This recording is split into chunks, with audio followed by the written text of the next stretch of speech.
अस्सलाम वालेकुम दोस्तों। इस आदमी ने पंडित अनुरुद्ध आचार्य से कहा कि रब हमारा एक है, और इस बात को उनने भी माना कि रब एक है। और बाबा आदम अलैहिस्सलाम, नूह अलैहिस्सलाम का भी जिक्र है इस वीडियो में। और डॉक्टर जाकिर नाइक ने भी कितनी प्यारी बात कही है। जी, मुस्लिम समाज से बिलोंग करता हूँ। जी जी। और मैं पिछले आज तीसरा या चौथा दिन है मैं आपकी कथा में सुबह से शाम तक रहता हूँ। जी। मैंने इन दिनों में चार दिनों में ये देखा कि आपके द्वारा जो कथा कही गई है, हाँ, उस कथा में कहीं से भी धर्म या धर्म विशेष से किसी भी तरह का कोई लेना देना नहीं है। जी जी जी। सारा जो एक मैसेज है वो है मानवता। मानवता, जी। मानवता के प्रेम के लिए ही सारे धर्मों का उत्थान, मतलब ईश्वर ने अगर किसी भी धर्म आचार्य या किसी भगवान को भी अगर दुनिया के अंदर भेजा है तो धर्म की नहीं, मानवता की सेवा के लिए भेजा है। जी जी। लेकिन ये मैसेज देके दिया है कि धर्म के अनुसार मानव की सेवा करना। बिल्कुल। जो जिस धर्म से बिलोंग करता है, चाहे वो मुस्लिम हो, ईसाई हो, हिंदू हो, वो अपने गॉड ऑफ मैसेंजर से ये दुनिया को बताना चाहता है कि मानव सेवा से ही ईश्वर को प्राप्त करा जाता है। जब मैंने किताबों के अंदर पढ़ा तो दो हिंदू धर्म से मिलते हुए दो वाक्य जो है मेरी किताब के अंदर मिले। अच्छा। एक तो ये है कि शिव अर्ध नागेश्वर जिसको बोलते हैं, अर्ध नागेश्वर क्यों कहते हैं? अर्ध नारेश्वर, अर्ध नारेश्वर। आप अपने हिसाब से कैसे आइडेंटिफाई करेंगे उसको? आप बताइए, आपने क्या पढ़ा? मैंने ये पढ़ा कि जब ईश्वर ने आदम सलाम को इस दुनिया के अंदर भेजा, अकेला भेजा, सिंगल, हाँ, मिट्टी से बना के, जब दुनिया के अंदर 40 साल तक वो जमीन के अंदर पड़े रहे।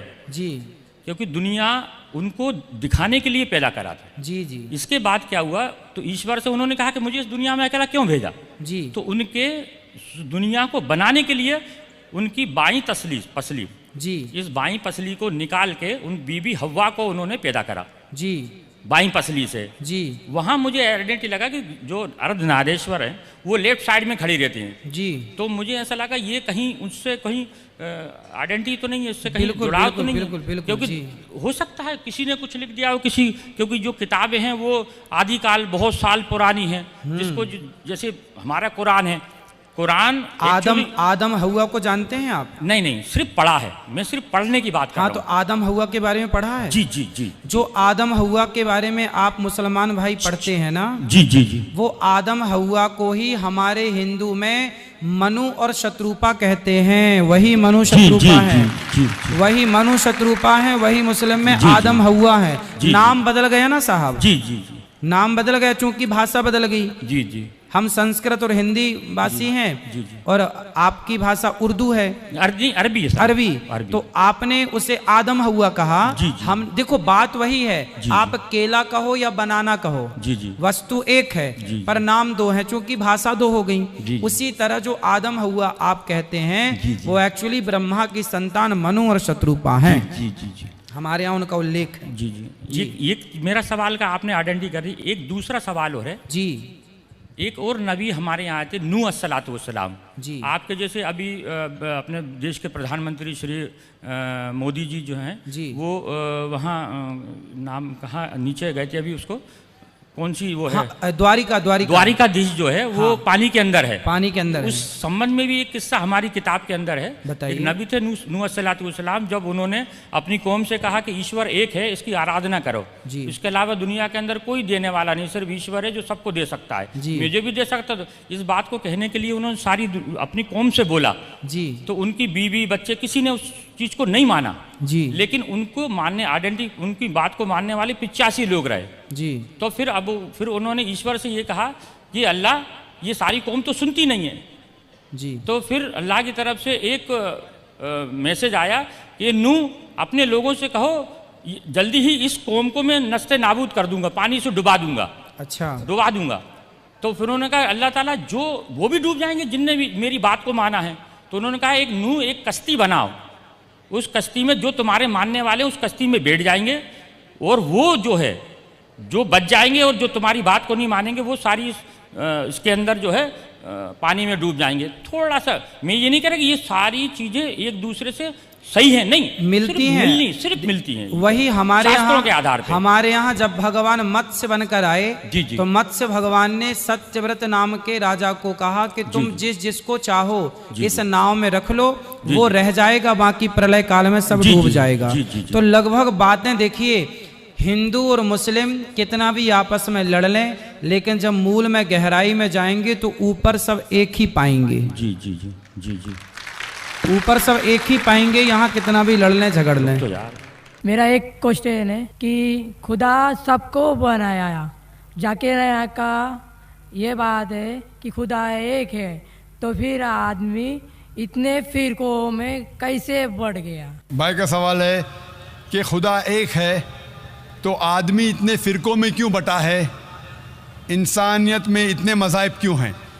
कुरान मजीद में लिखा है सूरह अल इमरान में सूरह नंबर 3 आयत नंबर 19 में, इन्ना दीन इंदल्लाहिल इस्लाम, सिर्फ वही मज़हब है, एक ही दीन है जो अल्लाह के नज़दीक सही दीन है, वो है इस्लाम।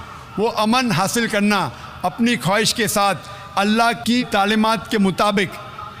और अल्लाह ताला फरमाते सूरह अल इमरान में सूरह नंबर 3 आयत नंबर 85 में कि अल्लाह सुब्हानहू व तआला इस्लाम के अलावा कोई और दीन को कबूल नहीं फरमाएंगे, और अगर कोई भी इंसान इस्लाम के अलावा कोई दूसरे दीन दूसरे मज़हब को मानता है तो आखिरत में वो कभी भी नहीं कबूल करेंगे अल्लाह ताला उसे।